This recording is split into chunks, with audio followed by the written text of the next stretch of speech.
Morning. Another day, another real world test.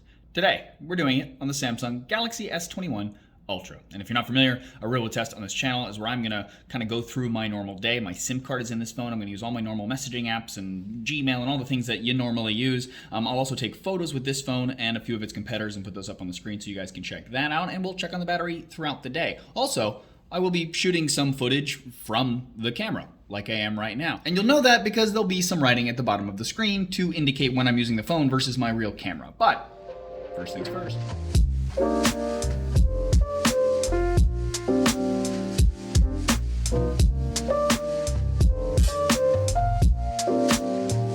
You too.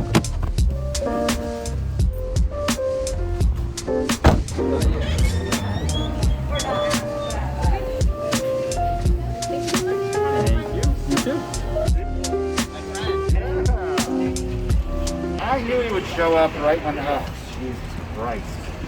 Jesus Christ. It's good to see you too. Yeah, well. Friends, coffee, check. Okay, figured we would try to do a more traditional real world test like I have been doing and I kind of miss doing, which is like where we kind of explore while we're doing the review. Now, we were gonna go actually somewhere and travel somewhere, but with COVID being the way that it is, we're kind of don't think that's a great idea. So instead, we're gonna explore New York City a bit. Now, before we do that, let's really quickly just talk about the design of this phone, because I kind of like it. I don't know, there's something about it. It's like dense, there's good weight distribution, something. It just feels premium, which considering it's the most expensive phone in the series, is probably a good thing. Now, it comes in two colors. There are some others that you can special order if you're willing to wait for them, but otherwise it's white, which is actually like a pearlescent white and kind of changes color a little bit, which is cool. And then this black that Samsung waxed poetic about for quite a while in their presentation. When it comes to design, black isn't just a color. It's all colors in one. It's bold, yet understated. Black is classic, style, luxury, elegance itself. And as weird as that might have been, it is a nice black. It's like a nice matte black and has kind of like a frosted glass feel to the back. I like it. Literally 20 minutes after I was talking about how nice it is. Okay, New York. It's snowing. Kind of.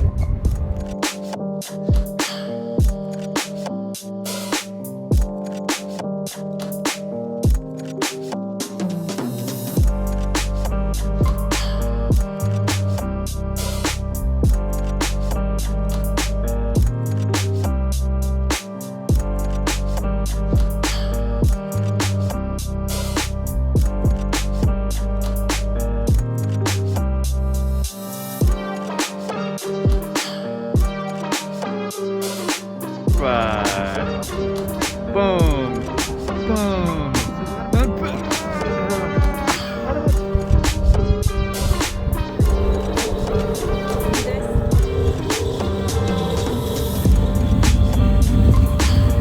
We're hiding on the back of the boat because it's kind of cold to be on a boat.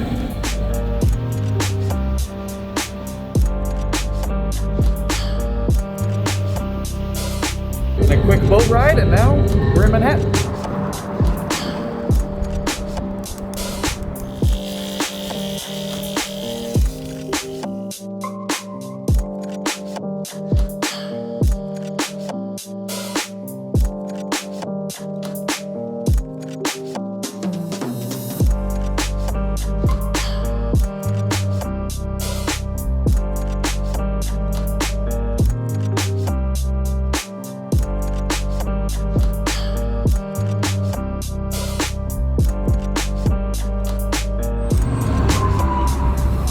That's a very new entrance. It's a Penn Station.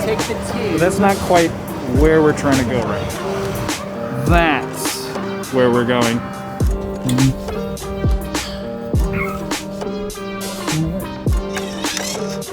Attention please. This is the last stop for Amtrak Silver Meteor Train 97 on route to Miami with intermediate stops. This is Moynihan Train Hall, and it is a much needed extension to Penn Station, which is a very overutilized train station here in New York City. Now, if you don't live in New York, you probably haven't really heard that much about Penn Station. You have heard about Grand Central, which is beautiful and lovely and a great place to start a journey somewhere. Whereas Penn Station, it's kind of trash. So yeah, if you want to think about an airport circa 1960, this is about what it is. This took 28 years to make. It went through 13 designs, 5 New York governors, 8 Amtrak presidents, and it finally opened on January 1st of this year. Now, essentially, this whole block, basically, is called the Farley Building, and it used to be a post office, a massive post office. But of course, as email took over for letters, it downsized more and more. In fact, the rest started to be used for events. I kind of remember being here for like a note event a long time ago. And this main hall, which has the cool skylights, actually used to be a 31,000 square foot mail sorting room. And honestly, I think there's just something to be said that's kind of cool for seeing a brand new train station in New York City in like a very historic building. And if we're honest, it's probably not going to look this pristine for very long. Subs. Passengers Good guess. please track routine. He just keeps popping up all over the place. Okay, let's check into the battery before we leave here. It is 3:30 p.m. and we are at 63%.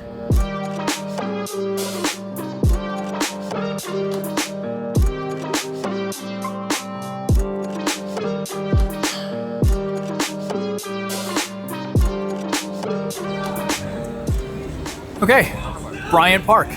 The winter outdoor market is still going. It's like all these little shops and you can get like hot chocolate and, you know, stuff like that. It's kind of nice. But we also have the ice skating rink, which happens to be the only free ice skating rink in all of New York City. And I think this might be a good place to talk about the cameras. So we have 4 proper rear cameras, none of this like macro or like depth of field sensor stuff, like 4 proper cameras that you can actually shoot with. We have an ultra wide, a main, a 3x telephoto, and a 10x telephoto. It's the same as the Huawei P40 Pro Plus, which personally is exactly what I want on here. 2x tele just doesn't feel far enough to me to be different from the main camera, so 3 is better to me. And then 10x actually lets you get some interesting shots. And since those are optical zooms and not weird digital ones, they actually do a pretty decent job. Now we do, speaking of those weird digital zooms, still have 30x and 100x. But as you've already seen, those are still more gimmicks than useful. 100x is basically an oil painting. Now we also have a new version of Samsung's Single Take, which records a video and creates a bunch of photos and videos and slow-mo and boomerang-like things, etc.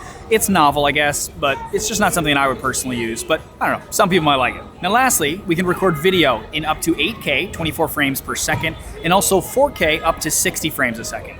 You can also use Director's View, which is a new feature to see previews of each of the rear cameras and choose from them, which is kind of cool. But it only does the front and 1 rear camera at a time, and they're combined.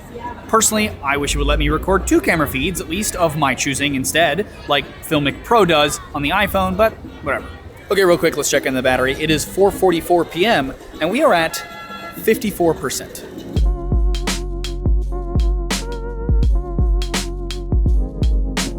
Look who else showed up. It's cold.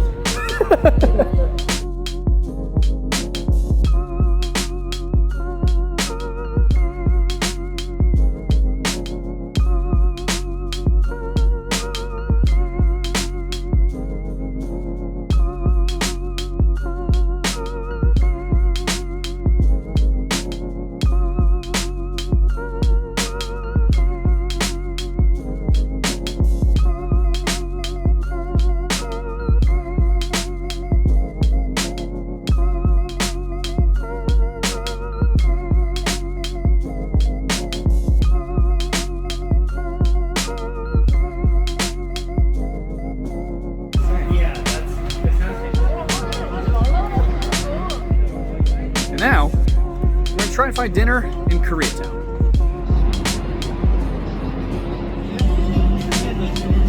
Cheers, gentlemen. Cheers. Happy wintertime in New York City. Yeah. I just had so many meetings. Damn. Who? Who needs anything else? I don't need those dark drinks. Fruity tropical drinks. It's the only thing he drinks. With an LED. It has a light in it, so he's really excited. Don't act like you wouldn't be.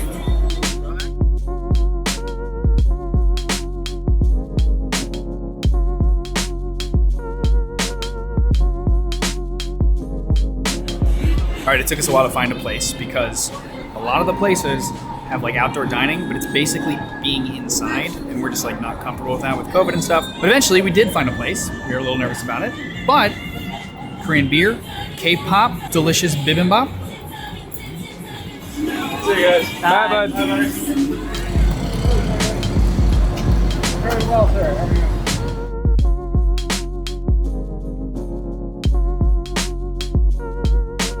Bye, guys. Goodbye to you, sir.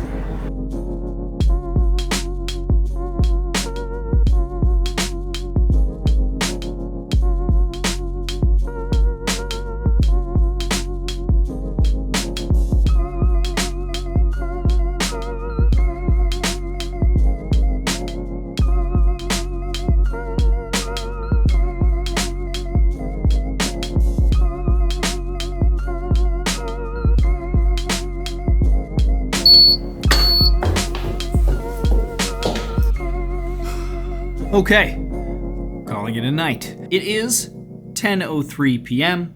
and we are at 12%. And here's my screen on time and my battery usage for anyone who's curious about that. Also, this was with the phone set to its default settings. So auto brightness, 5G was on, I was using AT&T, and FHD plus resolution since that's what it was set to out of the box. And honestly, considering the amount of like 8K video I shot and video in general and photos I took, and you can see my battery usage and kind of all of the apps that I used all day long, I think it did a pretty good job, like for sure.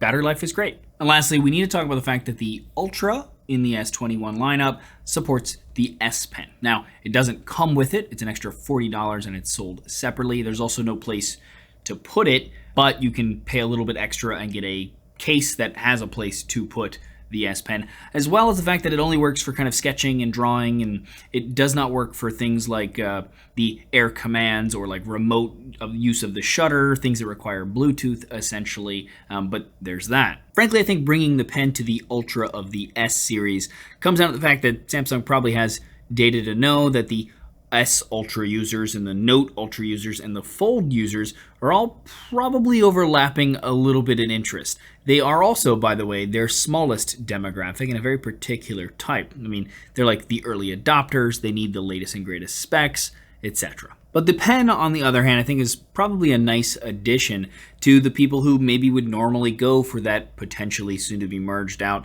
Note series, and they can buy that if they want it for this series, and it kind of just like eases everybody into what we think the trajectory is going to be. But then on the other hand, if they don't want the pen or they know that they won't use it, they can just simply not buy it and save a little bit of money. And that brings us to the fact that this phone is also $200 less than its predecessor, the S20 Ultra, and $100 less even than the Note 20 Ultra, still. And yet I feel like it kind of does a better job than either of those two devices at basically everything, except for storing a pen inside the phone, like with the Note, obviously. Now, it's still not cheap, but better for less money. It's just always a good trajectory to see, right? Now, I'll leave links below to the best deals that I could find on this phone, also to the places that we visited in case anyone's curious about that, and links to my buddy's videos so you can see maybe more traditional reviews or also just get a different perspective of kind of some of the things you saw and new and other sample footage as well. But let me know in the comments below what you guys thought of the phone, of this video, of the format. I'm still kind of tweaking it a little bit and experimenting here and there, and so would love to hear your feedback as always. Now, if you like this video though, please thumbs up it or share it. Greatly appreciate. Also check out the rest of the channel. If you like what you see there, please subscribe and ding the bell next to where subscribe so you get notified when I do new videos. As always though, regardless, thanks for watching.